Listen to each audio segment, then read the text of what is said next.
Dealing with microaggressions can really challenge you in ways that you probably never thought you could be challenged before. And if you are a minority in particular, working in a majority environment, it can be especially challenging because many people around you either are contributing to the microaggression or they're oblivious to the microaggression. And both can be dangerous to a positive work environment. It's really a difficult challenge because many people, as I said, are just oblivious to it, and others actively contribute to it. And when they do, it really helps to destroy part of the essence of what it means to become a team and to really function as a team. And it really strikes at the heart of what it means to be diverse, to what it means to be inclusive. And far too many times we see people that sing the song about being diverse, about being inclusive, about being a melting pot where everybody can come together and feel like that they are a part of something that is being built. But in many cases, it's just lip service. It's not the truth. It's not about people being a part of building something collectively together and making it special. It's about people really being focused on what they are comfortable with, on the way that they have functioned. And a lot of what they're comfortable with and a lot of about the way that they function could be based on just long hidden prejudices. And in some cases, not so hidden prejudices that are impacting the way that they function, the way that they think, the way that they behave, and the way that they interact with people around them. The sad thing is that for those that are oblivious to it and those who will be serial deniers of anything that isn't what they think it is, there's almost no hope. Because these are the people that are the destroyers of team. These are the people who are the polluters of team unity, of streamlining team function, of making the team run like a cohesive unit.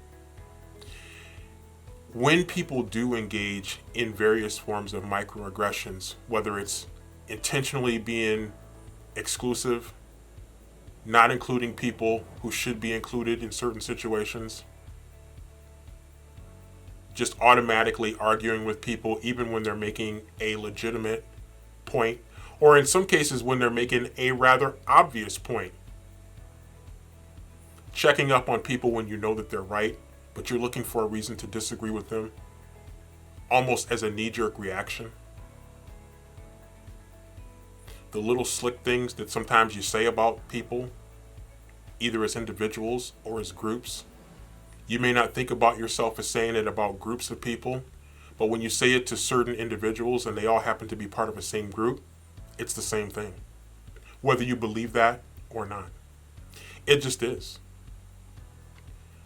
Engaging in microaggression is something that the person who is typically doing it is almost never going to admit it, and they're going to argue with you right to their dying breath. And that's the sad part, because those are the people that you just can't reach, because they don't want to be reached. Because typically they think that they're just simply better than you.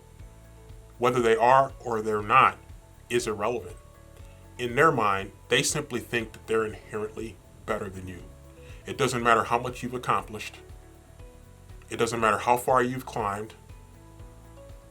It doesn't matter who you are or what you are. They just believe that they're better than you. And because of that, they engage in many cases in microaggressive behavior to kill you in a sort of death by a thousand cuts kind of way. And it's usually not one big thing, but it's a series of things that they do intentionally, albeit sometimes it might appear subtly, to tear down people who don't fit their mold of what a person, a colleague, is supposed to be. So it's important that when people are engaging in microaggressive behavior, that they're called out on it, that they're challenged, but doing it in a professional way that hopefully will lead to a positive result. But the problem is the people who are oblivious, or the people who are non-confrontational, the people who are maybe benefiting in some ways from microaggression, a lot of times they're going to stay quiet. And that's going to put the person who's the victim of it on an island. And therein lies the challenge that many people feel, especially racial minorities, in workplaces around this country, if not around the world.